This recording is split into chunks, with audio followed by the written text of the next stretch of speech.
Hello everyone, my name is Arvinda Pani and I'm a Principal Database Specialist Solution Architect here at AWS.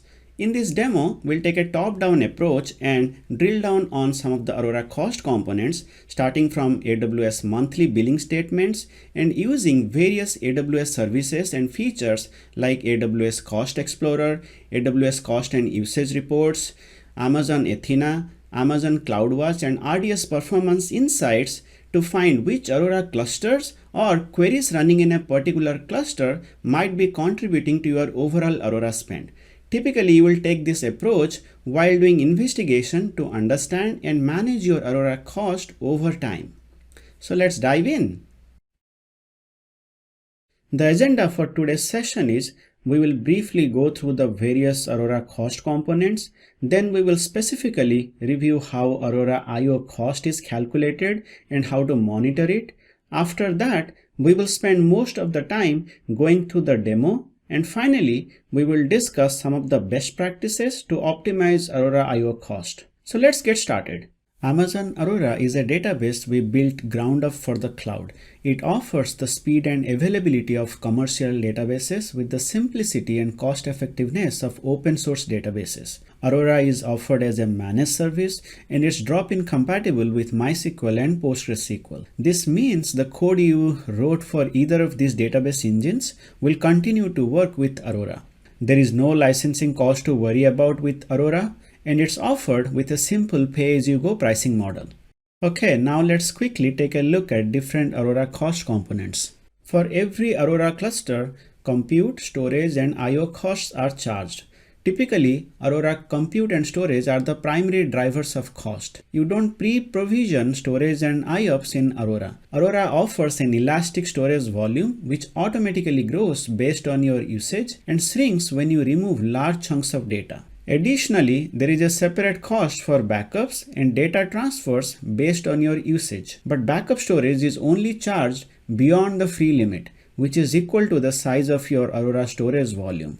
Finally, you have the ability to use all the innovative features that Amazon Aurora offers out of the box. You don't pay anything to turn on a feature. You are just charged for additional resource consumption and usage of other AWS services, for example, storage, I/O, and data transfer cost. Let's jump to Aurora I/O cost next and understand how it works. In a relational database engine, the minimum unit for read operation is a database block or page, even if you want to read a single row. When you run a select query, the engine first attempts to fulfill the query using pages already in the buffer pool or cache. In this case, there is no read I/O cost. But if a database page requested by a query doesn't exist in the buffer cache, the DB engine reads it from the storage to the buffer cache before returning the results back to the client. This is when you incur read I/O cost in Aurora, and each page read from the storage volume is counted as one read I/O. Both explicit and implicit read operations from the storage are charged. Example of an implicit read operation is when a query reads an index on a table to fetch the actual data pages, or when you create an index on a table and it implicitly scans the entire table. The amount of Aurora read I/Os depend on several factors such as the DB cache size, which is set based on the memory allocated to a database instance. The larger the DB cache, the higher is the possibility that the data and index pages which a query needs to access will be found and served from the DB cache, resulting in less number of Aurora read I/Os. Read I/O is also driven by data access pattern, that is, accessing data with or without indexes. For example, an unoptimized SQL query can incur higher I/Os as compared to an optimized query because it needs to scan a lot of pages to get to the final query result. Typically, this is the most common cause for higher Aurora I/Os. Finally, where rows are stored physically also impacts Aurora read I/Os. For example, if a select query needs to fetch 5 rows from the Aurora storage, these rows can be in one database block or scattered around multiple blocks. The latter could increase the number of Aurora read I/Os. Next, let's see how write I/Os are charged in Aurora. For starters, Aurora doesn't write database pages to the storage. It only writes log records and to 6 different copies across 3 availability zones. The database pages are materialized in the storage. Aurora also asynchronously replicates the log records to all the replicas set up in the cluster to keep their cached database pages up to date. We don't charge any write IOs for sending log records to the replicas in the same Aurora cluster. Although we are writing to 6 different copies in the storage, we charge only for one write operation. Both explicit and implicit write operations to the Aurora storage are charged. Example of an implicit write operation is when you insert data to a table with indexes, then the index pages are also updated. Or for example, when PostgreSQL's auto vacuum process runs, it implicitly reads pages to be vacuumed from the Aurora storage which are not already in the buffer cache, and then it needs to write log records for the update to those pages back to the storage. Next, let's see how you can monitor Aurora read and write IOs. As we discussed, Aurora read IO is charged based on the number of physical page reads from the Aurora storage. Read IO is charged based on 1 million requests. For example, in US East 1 region, the cost is 20 cents per 1 million read operations. To monitor the read IOs, you can use the CloudWatch metrics called build volume read IOPS. Build read operations are calculated at the cluster volume level by aggregating read IOs from all instances in the Aurora DB cluster over a 5-minute period and then reported at 5-minute intervals. So to determine the amount of build read operations per second, divide the value of the volume read IOPS CloudWatch metric by 300 seconds. Aurora write IOs are counted in 4 KB units. For example, a log record that is 1024 bytes will count as one write IO operation. However, if the log record is larger than 4 KB, more than one write IO operation will be needed to persist it. To optimize IO consumption, concurrent write operations whose log records are less than 4 KB may be batched together by the Aurora database engine if they are persisted on the same storage protection groups. Similar to read IO, write IO is charged per 1 million requests. To monitor write IO, you can use the CloudWatch metrics called build volume write IOPS.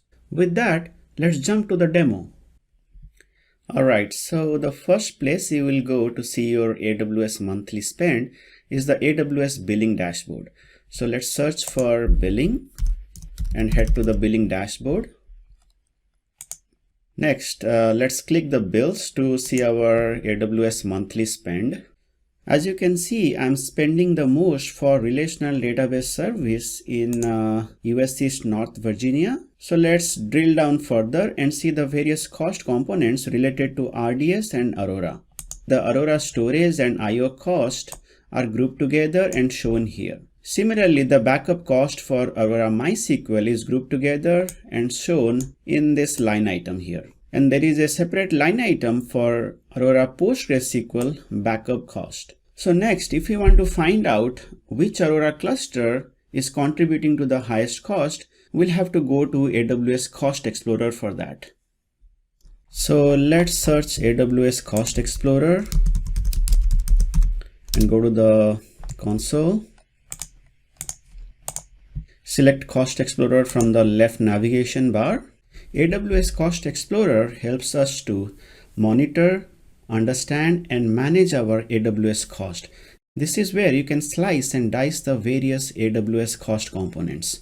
So as you can see, I'm spending the most for relational database service for the last 6 months. Next, let's see which specific cost components within relational database service I'm spending the most. So for that, I will select relational database service in the filter here. Next, let's remove the forecast and let's focus our effort for the current month. So select current month from the filter here and hit apply. Let's group the cost by each day and let's group the cost again by usage type. Select bar chart here. So this view is showing me the cost for relational database service for the current month for the various usage types. As we can see, the instance cost was contributing to the highest for last several days. But recently, the Aurora IO is contributing to the highest cost, as we can see here. Next, let's drill down on the Aurora IO cost. So for that, we will add Aurora Storage IO to the filter here. And let's select this particular line item. The next step is to find out which Aurora cluster or clusters might have contributed to this IO cost. So this is where the cost allocation tags come handy. As you see here, I have two specific tags. One is environment and the second is name. But let's see how I have added these to my Aurora clusters. So let's head to the RDS console next. Select databases in the left navigation bar here. And let's go to one of my Aurora clusters. As you can see, I have added two tags to my Aurora cluster. One is environment and the second is name. The same thing I have done with other Aurora clusters in my AWS account. Next, you will have to enable these tags in the cost allocation tags section of the billing dashboard. So let's head to the billing dashboard next and go to cost allocation tags. I have activated the name and the environment tag by selecting these and then clicking on activate. As you can see, the status for these two tags are active right now. With this, the tagging information will start flowing to the billing items and then AWS Cost Explorer. And there is one more feature called AWS Cost and Usage Reports, which we'll talk about next. We'll have those tagging information. Let's go back to the AWS Cost Explorer and select one of these tags to group the cost by these tags. Let's select the environment tag here, and we can see that the prod environments are contributing to the highest cost here. Also, there are some environments which are not tagged, for which the cost is grouped together and shown here. Next, let's select the name tag. This view is showing me exactly which Aurora cluster is contributing to the highest Aurora Storage IO cost, which is APG Cord in my case. So this is the benefit of adding tags to your RDS and Aurora clusters and enabling them for billing purpose, because this allows us to dissect the AWS cost further by a specific tag. If you want to see your AWS cost on an hour by hour basis, AWS Cost Explorer also allows us to do that. So for that, let's select hourly in the drop down here, and this will limit our analysis to the last 7 days, which is fine. Using this view, I can now see hour by hour cost for APG Cord cluster specific to storage IO usage. So if you are a fan of SQL, you can also use AWS Cost and Usage Reports along with Amazon Athena to do your analysis. So let's go to the billing dashboard again and select Cost and Usage Reports in the left navigation bar. The AWS Cost and Usage Reports contains the most comprehensive set of cost and usage data available. You can use Cost and Usage Reports to publish your AWS billing reports that break down your cost by the hour, day or month, by product or product resource to an Amazon S3 bucket that you own. I have created a cost and usage report by selecting this Create Report button here, and then you specify a name for your report. And then you can select if you want to add the resource IDs to the report. If you select this option, your report sizes can increase significantly. So select this based on your need. For this demo, I have selected it. Also, I have selected the data refresh setting here, and then we click next. On this screen, you can specify the S3 bucket where you want to store all the AWS billing reports. You can specify a S3 path prefix here. You can specify the granularity, hourly, daily or monthly. For this demo, I have selected hourly, and you can also specify the report versioning option here. For this demo, I have selected the second option here, which overwrites the existing reports. And then we have a choice of integrating the reports with 3 different AWS services: Amazon Athena, Amazon Redshift, and Amazon QuickSight. For this demo, I have selected Amazon Athena. So what happens behind the scene is we will generate the billing reports in the Parquet format, and we will store them in the S3 bucket you have specified. There are some additional steps to integrate AWS cost and usage reports with Amazon Athena, which we will see next. So here you will click next to create the cost and usage reports. I already have created one for this demo, so I will just cancel here. And this is my cost and usage reports. So once you have created the cost and usage reports and you have selected the option to integrate with Amazon Athena, you will be shown a documentation link which you will have to further follow to integrate Amazon Athena with cost and usage reports. And this is the documentation link that will be shown. This documentation shows us how to install a AWS provided CloudFormation template to integrate Amazon Athena with AWS cost and usage reports. It is recommended to create a new S3 bucket for your AWS cost and usage reports, because when you install this CloudFormation template, it will remove any S3 event that your bucket might already have. After you have enabled the Athena integration, you will have to wait 24 hours before the first report is created in your S3 bucket. After that, go to the S3 bucket which you had specified and go to the path prefix, and there will be a YAML file which we need to download and then install in your AWS account. The CloudFormation stack creates several resources including Glue crawler and a Glue database which we will query using Amazon Athena to analyze our billing data. Once your CloudFormation stack creation is complete, we'll go to Amazon Athena console to query the billing data which is stored in Amazon S3. Let's go to the Athena console next. If you are not familiar with Amazon Athena, it's an interactive query service that makes it easy to analyze data in Amazon S3 using standard SQL. Athena is serverless, so there is no infrastructure to manage, and you only pay for the queries that you run. The CloudFormation template that we deployed created a Glue database for us. So this is the database that it created. Also, the Glue crawler that got deployed has created a partition table for us, and the partition table name is COD. There is one more table called cost and usage data status, which shows us if the cost and usage reports are actually ready to be queried by Amazon Athena. So let's select start from this table next. As we can see here, the status shows as ready. So that means that we can now query the cost and usage reports using Amazon Athena. I have a query here where I'm selecting from the COD table, and what I have done is that I have selected some filters here and I have grouped by some of the columns.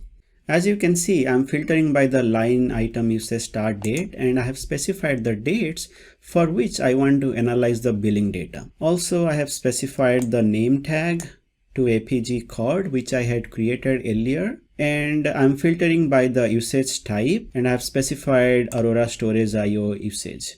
So with these filters and the group by conditions, let's run the query next and see what kind of data we see. We can see the hourly storage IO usage charges for APG COD cluster like we saw earlier using AWS Cost Explorer. So in summary, AWS Cost Explorer and AWS Cost and Usage Reports can help you to slice and dice your AWS cost, so you know where to focus your effort for your cost analysis. The next step is to drill down on APG COD cluster and to find out if these storage IO usage charges were related to reads or writes. Also, we need to find out which specific queries might have contributed to this IO charge. So let's head back to the RDS console, and for APG COD cluster, let's go to the monitoring tab now. Here, let's search for some of the billing related metrics. And let's select the time duration for last 7 days. Using these CloudWatch metrics, we can see that for APG COD cluster, the volume write IOPS was consistently less than 250K, but the volume read IOPS was more than 1.5 million for the last several days. So this is telling us that there might be some queries running in this cluster which is reading a lot of data from the Aurora storage. To analyze the database activity of this cluster and to see the queries running on this cluster, let's go to RDS Performance Insights next. RDS Performance Insight collects detailed database performance data and presents it in a graphical interface to help you quickly assess performance of your database workloads. Let's select the writer instance of APG COD cluster, which is APG COD instance 1, and view its database activity.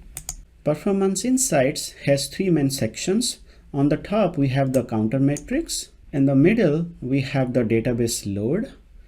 And at the bottom, we have the top activity. You can also select various time duration by selecting one of the options here at the top. Counter metrics section shows us the various OS and database related metrics. You can customize this view by selecting the Manage Metrics button here. In the OS metrics section, you can specify various CPU related metrics, various storage, disk IO related metrics, and various memory related metrics. Similarly, in the database metrics section, you can specify various database internal metrics. The database load section in the middle allows us to slice the data by various dimensions such as user, waits, SQL, and host. Here you can hover your mouse over a particular wait event to learn more about it. We can scroll to the bottom to see the top SQLs in the APG Chord cluster. Since the APG Chord cluster was more read heavy, I'm specifically interested to see the queries which contributed to it. So let me go ahead and select the IO data file read wait event here.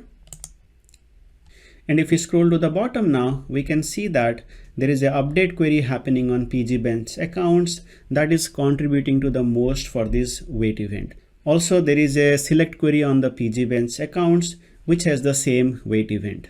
Next, I will select another wait event which is also related to the reads, which is IO data file prefetch. We can see that the same select statement on pgbench account is also seeing this wait event. We can also slice the database load by SQL instead of the waits. If we hover our mouse over a particular bar chart here, we can see that the select statement on pgbench accounts is contributing to 42% of the average active sessions, followed by the update statement on pgbench accounts, which is contributing to 27%. Next, let's select the select statement on the pgbench accounts here. And we can see the wait events that this particular query saw at the bottom. Also, using this view, we can see that this query is running every 30 minutes or so. Now, if you scroll back to the counter metrics, we can also see that some of the metrics are also spiking up every 30 minutes.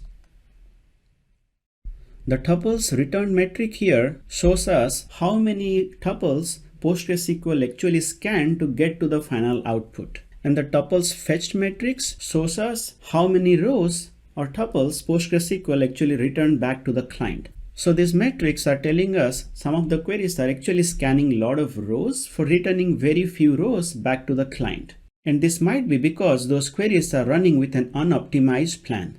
Next, I ran an explain plan on a particular instance of that query. So I scroll down to the bottom here again and I selected top SQL, and by expanding this node you can see the various instances of this particular query, which shows us the bind variables too. And I copied one of the SQL text here and then I ran an explain plan using the psql command line. PostgreSQL has an extension called pgstart statements, which is very helpful in tracking the execution statistics of queries over a period of time. So I ran a query on the pgstart statements view and ordered the queries by shared blocks read to confirm what RDS performance insight showed me as the top contributor for the IO charges. So as we can see here, the select statements on pgbench accounts is the top SQL with the highest shared block read count. I also ran another query on pgstart statements and ordered the queries by mean execution time, and the same select statement is also here, which tells me that this is a slow query. Then I explained the query plan with some of the other options that you can see here, such as analyze, verbose, buffers, and settings. Analyze actually runs the query and shows me the actual runtime and various other statistics for the plan nodes. Next, I copied the query plan and then pasted into a tool called Depage.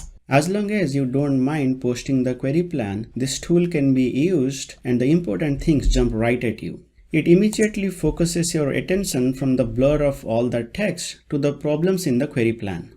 We can see that the query is doing a parallel sequential scan on the pgbench accounts table, and there are two workers the query is running with.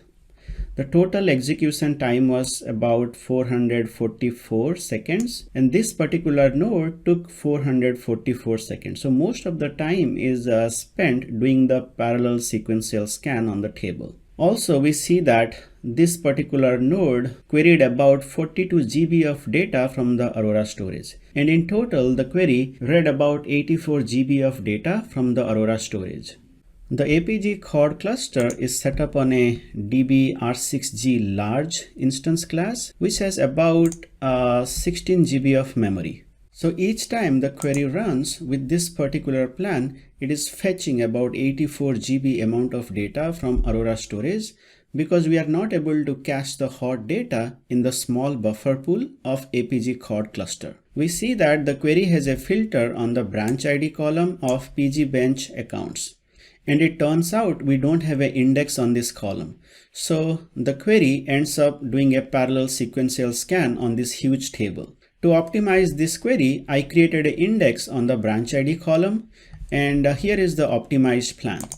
Now we see that the query is doing an index scan on the new index I created, and it's only reading 13 MB of data from the Aurora storage. And the execution time dropped from 444 seconds to only 223 milliseconds now. So this is how you use query plan to understand the bottlenecks and then use various query optimization techniques to tune a query. To see if your buffer cache is sized properly, you can use the CloudWatch metrics called buffer cache hit ratio. Typically, for a OLTP workload, the buffer cache hit ratio should stay very close to 100%. But as we can see for APG Chord cluster, it's around 96% or so. And we see that the buffer cache hit ratio dropping to almost 7% every 30 minutes. This is when that large query was running and it was flooding the buffer pool with all those data pages. Even after tuning the expensive queries, if you see the buffer cache hit ratio not improving, your buffer pool might be very small for your workload. In that case, you can consider scaling up your instance to the next instance class. So this is how you drill down on Aurora IO cost, starting from the AWS billing statement and then actually finding out which Aurora cluster or queries running in that particular cluster might have contributed to that IO cost. We can apply the same methodology to drill down on IO cost for Aurora MySQL. Let me select the writer instance of an Aurora MySQL cluster and see what kind of analysis we can do using RDS Performance Insights. Let's select the last 24 hours of data and scroll down to the bottom to see the top activity. You can click on the gear icon here and add various SQL level metrics which you want to see. I have added two metrics called rows examined per second and the rows sent per second. The rows examined per second tells us how many rows MySQL had to scan to get to the final query result. And the rows sent per second tells us how many rows were actually sent back to the client. So I'm particularly interested to see the queries where the rows examined per second is very high compared to the rows sent per second. So that means these queries might be running with an unoptimized plan where there is further opportunity for tuning. We can see that these three queries have a large difference between the rows examined per second and the rows sent per second. We can apply similar optimization technique like we did earlier to tune these queries. In MySQL, you can use slow query log to find out the queries which are taking long time to execute and are therefore candidates for optimization. Once you find the slow queries, you can analyze them by running explain plan on them, and then you can further do query profiling using MySQL performance schema to determine which part of the query execution is causing the most latency. Now that we saw a demo for how to optimize Aurora IO cost, let's discuss some of the best practices when it comes to Aurora IO cost optimization. To optimize read IO, tune your SQL queries using some of the query optimization techniques so that it only scans the minimal number of data and index pages to return the query result. And Avoid full table scans for large tables at all cost. Typically, this is the most common cause when it comes to higher Aurora read I/O. Like we discussed in the demo, monitor buffer cache hit ratio CloudWatch metrics and scale up the instance when needed to reduce reads from storage. For Aurora PostgreSQL, bloated tables and indexes can cause additional reads for tables with high DMLs. So make sure auto vacuum is tuned for your workload. Aurora provides managed backup capability, but you also have the ability to use logical backup utilities like MySQL dump for MySQL and pgdump for PostgreSQL. These utilities will generate a lot of read IOs. So unless absolutely required, stick to Aurora native backup capability. Same is true for logical replication. Try to use Aurora replicas and use binlog or val-based read replicas as an exception for specific needs. When it comes to optimizing write I/O, make sure the database only contains the required indexes to support your workload. Remove all unused and duplicate indexes to reduce write I/O.